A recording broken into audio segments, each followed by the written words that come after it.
Hey guys, it's Jen George here and I'm in Chicago today with Kelton. Kelton, who the hell are you? Hey, I'm Kelton. I'm a software engineer at Shiftgig. I do mostly mobile development, but also some back-end development. So I've been a software engineer pretty much since graduating from college. So whenever that was, almost 10 years ago. I've started off working for a risk management company, just kind of doing a lot of back-end work for them. But then always got really interested in mobile development and was making my own applications and decided I would move to Chicago, work for a mobile consulting company here. And then, I also studied economics in school, so I wanted to do something that was a little bit more economics focused. So I went to work for Shiftgig, which is like a marketplace type business for hourly workers.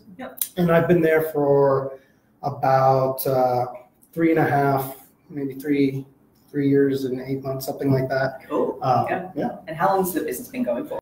Business has been going, I believe, for about 6 years, I believe. Wow. Yeah. So you came here about halfway. About halfway, yeah. Yeah, nice. And what was, I guess your experience with marketplaces prior to Shiftgig? So my experience was pretty much nothing. The most I knew about marketplaces was all through economics, but nothing as practice. So it was brand new. Was it what you were expecting?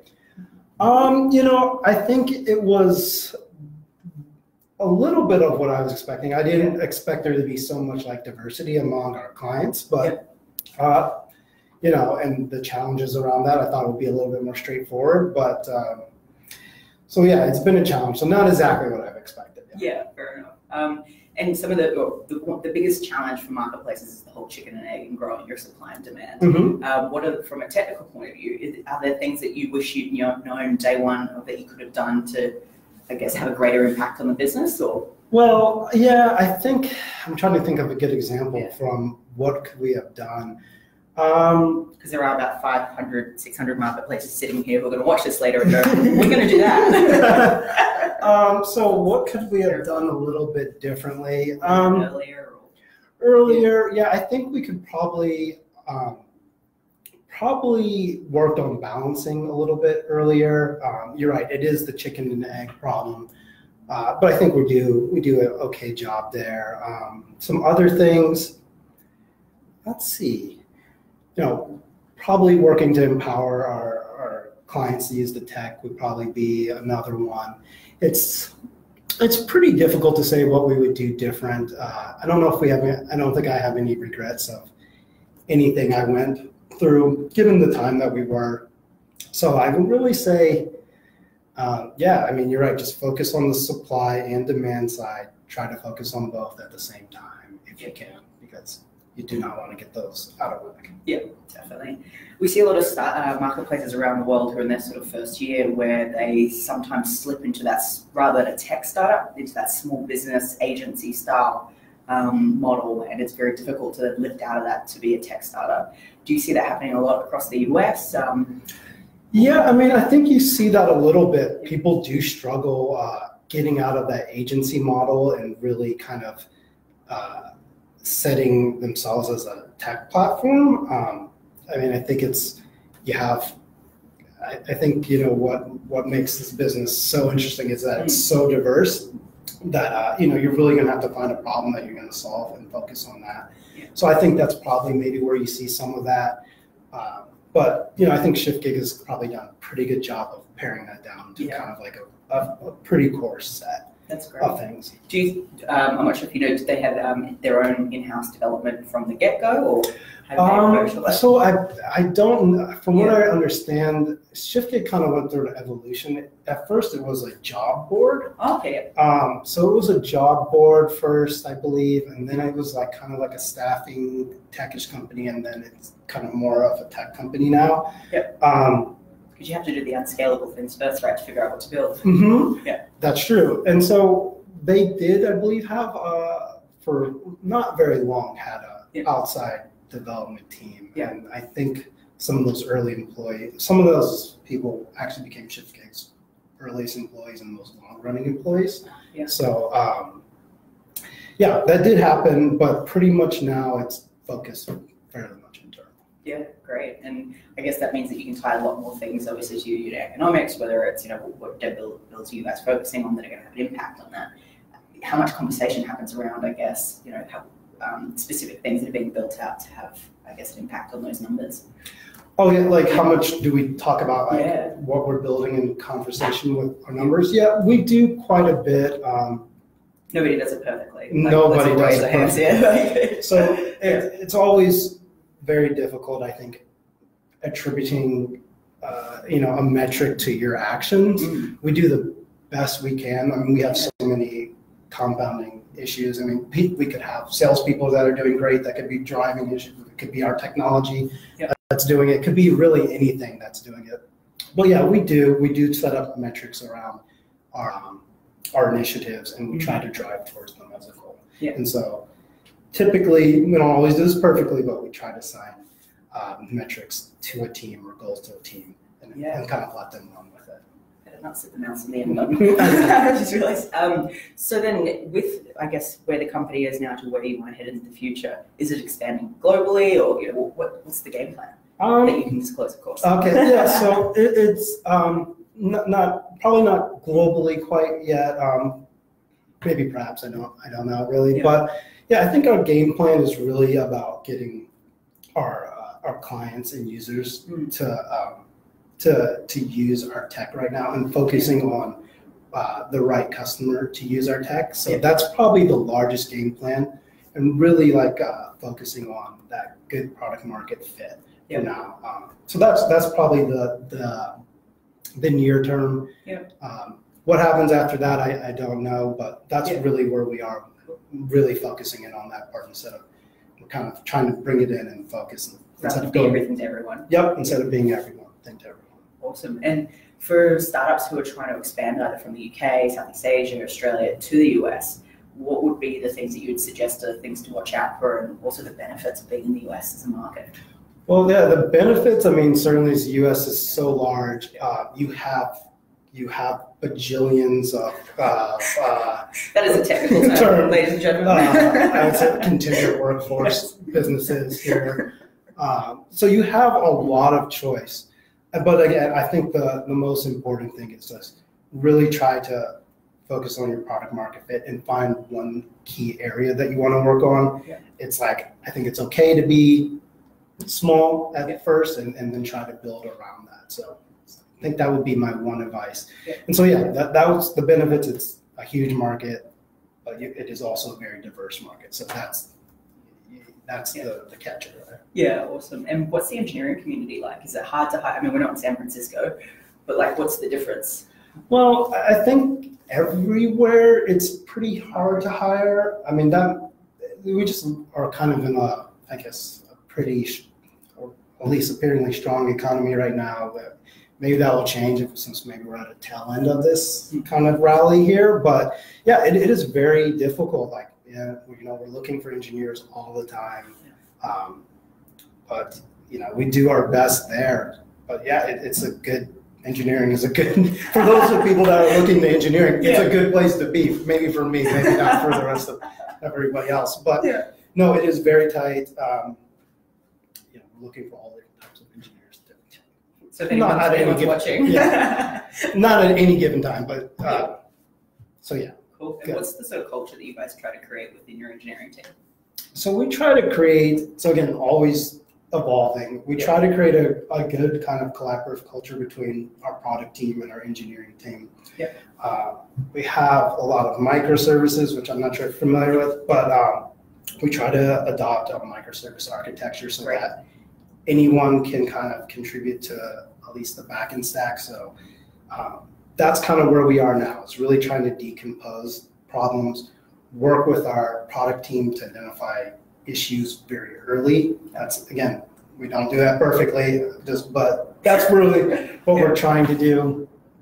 But yeah, I would say that's probably one of the most important things I would say is adopting a microservice architecture. It opens up different parts of your stack to people that are traditionally not specializing in that part of the stack. Which is great. Do you guys operate on AWS or GCP or? So we operate on a few things. We have some facilities, colo facilities, and then we have some things in AWS. Yeah. Probably ultimately.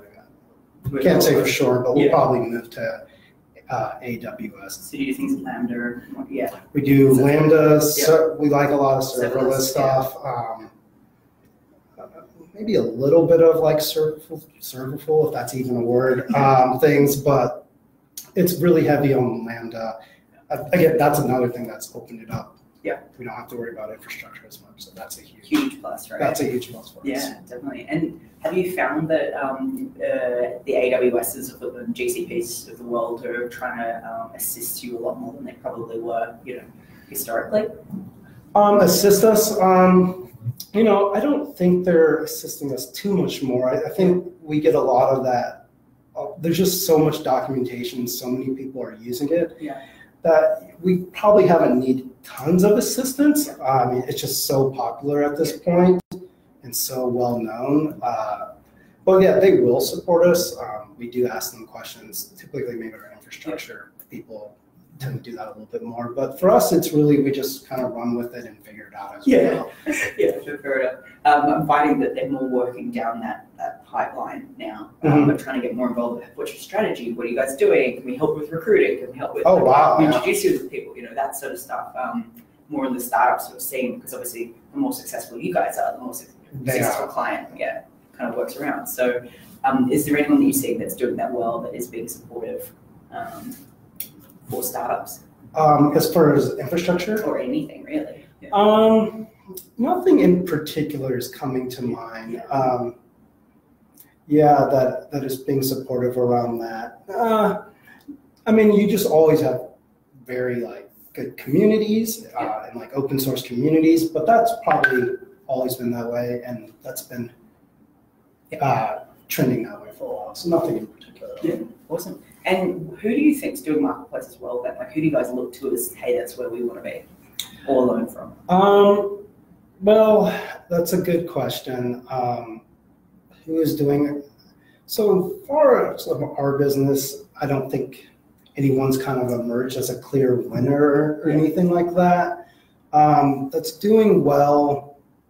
I mean, of course, people always look up to Ubers and Lyfts. We don't quite see ourselves that way, but at least we do kind of look for them for inspiration.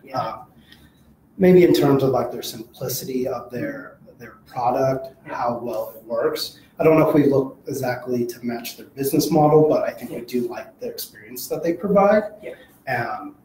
So that's probably the rough inspiration. Probably the truth is there's no clear winner in the exact space that we are in. So there's not quite a great example yet. Fair enough. And have you seen, what evolution, I guess, have you guys seen of the traditional marketplace over the last few years? You've obviously evolved yourselves as well, so there must be a lot of movement happening. Yeah, I mean, I think sometimes we see, more ambitious customers that are willing to adopt the tech. That's probably the biggest thing. Sometimes maybe we felt like we were a little early for this, but I think now we're starting to see people that are kind of embracing this new form of work and maybe kind of seeing it as a competitive advantage rather than a change in their business, which maybe we've seen that a little bit more in the past. Right. And how do you as a leader keep making sure that you're ahead of the curve? Well, that's a good question. So on the technical side, we are always trying to stay up with the latest and greatest. We're always, I think, trying to take, at least on iOS, I'll take this as an example, we're trying to take the best and latest technologies, whether it's for checking in, checking out, doing location verification, and kind of really pushing that to the forefront and being a leader there. Again, I think also things like staying in contact with your product people that are maybe more on the front lines. That's been kind of helpful to kind of stay. You guys done shifts yourselves? I haven't, but that's something we probably should do. Some people have done that, and we actually have a fair number of employees, internal employees. We work with some workers. We usually call them specialists, but we have some internal employees that are also specialists or workers, and they are very helpful. like they kind of have a greater sense of empathy for what our workers are going through, and they've been extremely helpful. Yeah. So yeah, that's also a great source of kind of staying kind of in the out of the office, I guess. Yeah, awesome. With, I guess, the future of the business and whatnot, obviously there's a lot of movement going on. There's, in the US, there's this big perception that you can turn up and raise ridiculous checks over nothing. Everyone else looking from the outside in. What's your view on the investment market for startups, especially marketplaces? Well, I don't know if I have great insight on anything particular in the marketplace. I guess my general census is that, I try to ignore a little bit the fundraising thing, because I don't like to equate success with fundraising. Yes. I think that's always just a general weakness of startups. I know nothing in particular to the marketplace. Yeah. But yeah, I don't pay too much attention to that. Yeah, I mean, that's all I have. I don't have much to say on that one. Fair enough. Health in startups is a big thing that's not discussed enough. How do you manage or keep yourself in check while also managing your team?